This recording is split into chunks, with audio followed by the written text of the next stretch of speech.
Yale Podcast Network. Welcome to the Quadcast, a Yale Divinity School podcast series focusing on issues related to religion, culture, and politics. In this episode on emotional intelligence, YDS alum Emily Judd interviews Dr. Robin Stern, who is co-founder of the Yale Center for Emotional Intelligence. Dr. Stern discusses the risk of ignoring and suppressing emotions. If you don't understand and manage your emotions, then you're at risk for your emotions managing you. She weighs in on how religion and spirituality can nurture emotional intelligence. Spirituality can encourage the feeling, the practice of gratitude and acknowledging one's blessings. And these are all powerful shapers for better regulating emotions. And Dr. Stern argues for the importance of anger. Anger is very useful. It's very useful because it's important to fight against injustice. Dr. Stern, you are co-founder of the Yale Center for Emotional Intelligence. How would you define emotional intelligence, and why is it critical to work on? There are several ways to define it. I'll define it in a more scholarly way first, using a quote from Peter Salovey and John Mayer, who coined the term in 1990, as a set of skills contributing to the accurate appraisal of emotions in self and others, and the effective regulation of emotion in self and others. What does that mean? It means that emotional intelligence is about understanding and managing, regulating your emotions, and labeling emotions. Importantly, what's the difference between jealousy and envy? What's the difference between frustration and anger? If you come to me and you say, Robin, I was really frustrated yesterday, what I'm going to say to you, or I'm really frustrated right now, what I'm going to say to you, Emily, is going to be different than if you came to me and said, I'm really angry. And why is that? Because each emotion has a psychological theme that underlies it, that causes you to have that feeling. So when you are frustrated, it's because some goal that you're pursuing is blocked. When you're angry, it's because there's a perceived injustice. And I'm sure you'd agree that what you would do about each one of those emotions is different. And so there's recognizing, understanding, labeling as the foundation of emotional intelligence, and we call that the experiencing part of emotional intelligence. And then there's the action part, expressing in the right way, at the right time, to the right degree, to the right person, and regulating emotions or co-regulating emotions. So regulating your own and helping others to regulate their emotions. I like how you differentiated between the wide range of emotions, because I do remember myself what stuck out to me when I was taking a pilot program at the Yale Center for Emotional Intelligence was there was a difference between fear and anxiety. And I think, our culture now and many people suffer from anxiety. And is it anxiety, or could it be some other type of emotion? So yeah, I think, like you said, labeling correctly and recognizing, identifying the emotions are important. And I'm glad you brought that example up. Do you happen to remember what the difference was?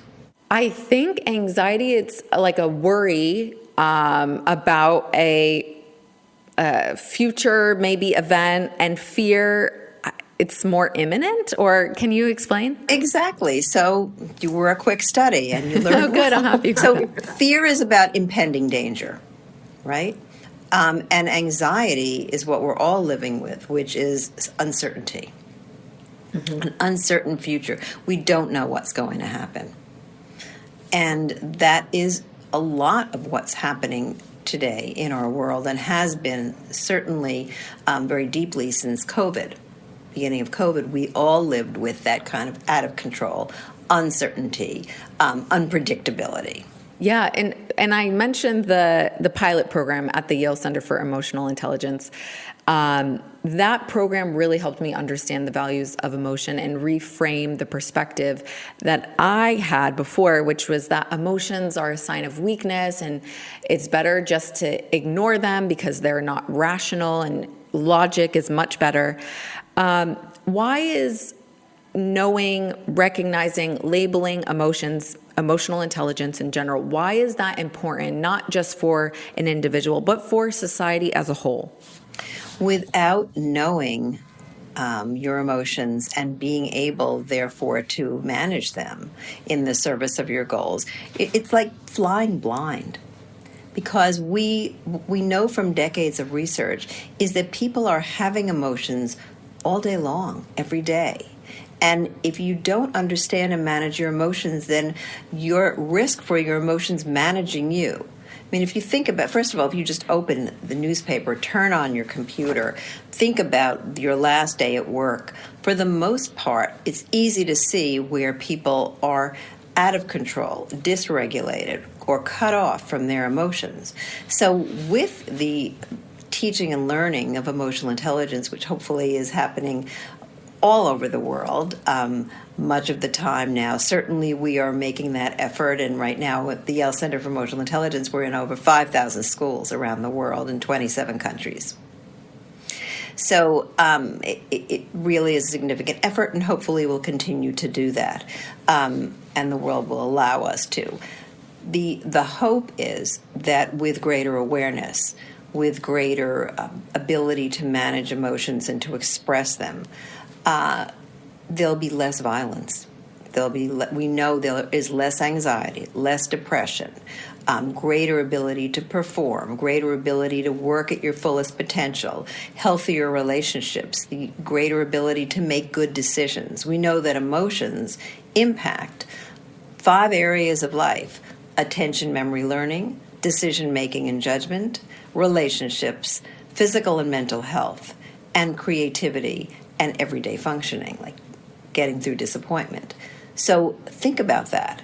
If all of those areas of life are enhanced and more positive, and more people are more capable in those areas because they are skilled in emotional intelligence. You mentioned managing emotions, and I think some people would say, okay, I am managing them if I'm suppressing them. What would you say to that? I would say it's not a great idea. The truth is you can't really make your emotions go away. They will leak, as we say. Now, how can spirituality, we're the Yale Religion podcast, so I have to ask about spirituality and emotional intelligence. How can someone's level of spirituality impact their emotional intelligence? Can it help? Can it harm? Have you seen any correlation between spirituality and emotional intelligence? So I'm not speaking from data now because we haven't been studying spirituality, although there may be people in the center that, not to my knowledge, or because I haven't read it yet, are studying spirituality and emotional intelligence. But it just makes sense if you think about it. The practices of spirituality from many faiths encourage connection, well-being, mindfulness. All religions that I know, all spiritual practice, gratitude is a piece of that as well. So spirituality can encourage the practice of gratitude and acknowledging one's blessings. And these are all powerful shapers for better regulating emotions at the same time.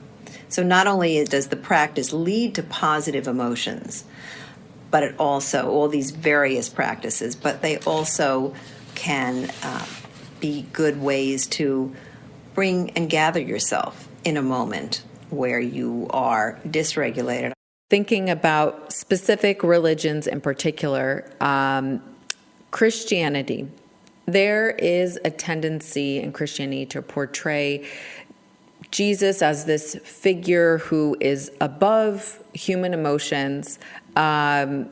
Certain Christian schools of thought would assert that, but we see in the Bible that Jesus, he clearly expresses emotions, whether it's love, anger, irritation, sadness, grief. There are many more. How can Christians and those people of other faiths recover a spirituality that incorporates rather than suppresses emotions? One of my friends who I talked to about this question shared a story that she said was a prominent example from a common example from the Bible, where Jesus flipped a table out of anger in a house of prayer when the house of prayer was being used for trading, I believe, and then went on to throw people out and then heal people who came to him in that same place. So he was on what we would say is a roller coaster of emotions. He actually had anger and acted on it, right? If Christians are looking to be in Jesus' image, if that is a practice or that is a belief that we are in God's image, then we also have emotions. I definitely like the example of Jesus, his outburst in the house of worship, as you said, and how he went through that emotion and then managed it and was able to transform it into something else, to move on with the work that he felt he needed to do. There is no such thing as a bad emotion, in that all emotions have information. And as I said earlier, all emotions have a psychological theme underlying them, so that when he was furious in that moment, or we didn't ask him what he was feeling, but we're assuming he was very angry, some injustice had been done, right, to the faith of people or the spirit of the sacred place that they were in. And so he acted in what we would say was not a well-managed way, but was an expression. He expressed his emotion by turning the table over, and then he obviously let it go and went on. And following up on the anger as an emotion, Buddhist leader, the Dalai Lama, the current Dalai Lama, he wrote in a tweet, actually, anger is really unhelpful. It is only destructive. However, he then wrote in 2011 in a book that he authored that compassionate anger about an injustice can actually motivate change. So you spoke a little bit about anger. Following your decades of research on emotional intelligence, is anger useful? So anger is very useful. It's very useful because it's important to fight against injustice. I mean, on a podcast that has spirituality and religion as its base, I think if we are feeling kind of chill with injustice, we're not going to be motivated to stand up to oppression and violence and to actualize a world of love and peace and compassion. So the compassionate use of the compassionate service that you might go into, or the compassionate stance that you might take, or hopefully would take when you see a perceived injustice, feel it for yourself, I think is very in line with with a spiritual calling. There are no bad emotions. Anger is not a bad emotion. It's, quote, bad when anger is not regulated and it's used for destructive means. As a therapist, I think anger is often a very helpful emotion because it helps people to define boundaries. It helps people to say, this is not okay. I don't like that. And to help people understand where they bump up against each other can be very helpful in promoting peaceful coexistence and intimacy. Anger, it's important not to suppress it, but to address it through strategies of emotional intelligence, like recognizing when you're angry, what makes you angry, what your triggers are, what are your partner's triggers are, your bosses, your mothers, your brothers, and unpacking all of that so that you can understand how to and come to agreement about, if it's relational, with someone else about how to handle that situation differently. Now, one thing that can definitely make people angry is gaslighting. And the word gaslighting is always used, I would say it's becoming very frequently used in our popular culture these days. Even Merriam-Webster selected gaslighting as the word of the year back in 2022. But long before it became a familiar term, you were researching gaslighting, and you authored the 2007 book, The Gaslight Effect, providing guidance on how to handle emotional abuse and how to survive manipulation. What is your definition of gaslighting, and how do you see it being misrepresented in popular culture today? Thank you for that question. So gaslighting is an insidious and often covert form of emotional abuse repeated over time, and that's important because it's not a one-off, where the gaslighter leads the target of the gaslighting to question their judgment, their perception, their memory, their character, and ultimately their sanity as time goes on. It is not disagreeing with someone, because people disagree all the time, and that's healthy if you're putting out your ideas as your opinion. It is not trying to influence, oh, I like this movie, let's go to this movie, please, I'll buy you ice cream after. That's not, maybe a little bit of manipulation, but it's not an influence, but it is not abuse. Gaslighting has a particular feature of attempting to destabilize you, to insist in the certainty of the gaslighter's insistence that his reality is the reality. There is then that demand for the gaslightee to join him in his or their reality and give up their own. So what I'm hearing you say is the gaslightee has kind of this doubt sowed in them, doubting themselves, and it's some technique for the one who is gaslighting to control and manipulate that person. Is that right? That's correct, that the gaslighter seeks to sow seeds of doubt in the gaslightee, such that they second guess their memory, their perception, their character, and ultimately their sanity. It is not like narcissism, narcissistic personality disorder, which is a DSM diagnosis. It is not a diagnosis. It is a strategy. It is a behavior or a collection of behaviors, and it is learned. And so sometimes it's learned because you were gaslighted as a child, sadly, or you learned it as a teenager. I mean, it's girl gaslighting is something that Rachel Simmons, who does a lot of coaching where gender is concerned, and wrote about girl gaslighting and girls for many years.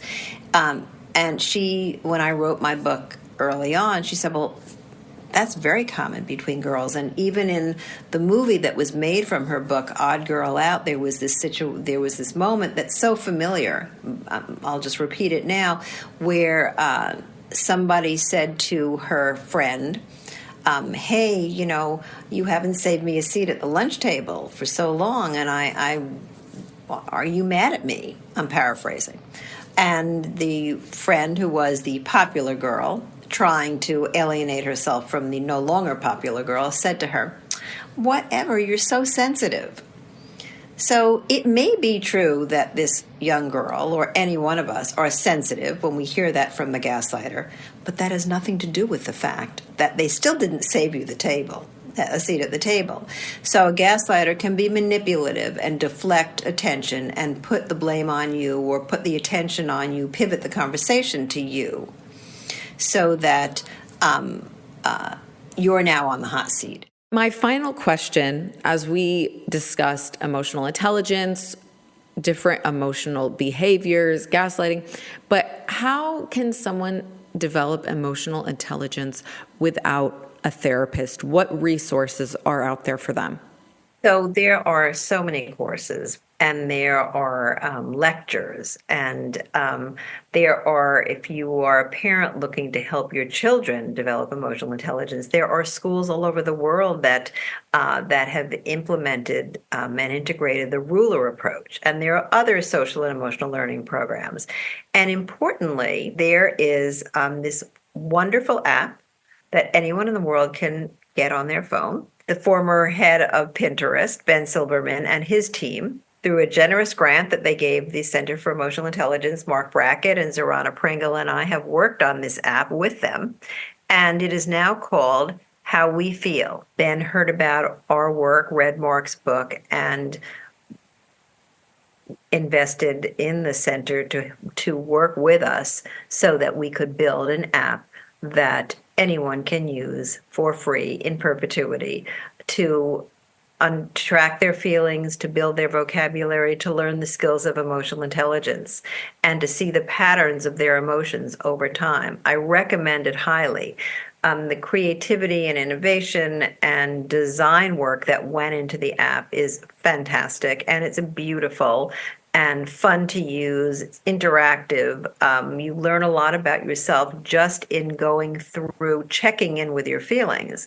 So I would say number one way to begin to teach yourself and learn emotional intelligence is to check in with your feelings multiple times a day, to listen well to others, to practice empathy, to learn strategies.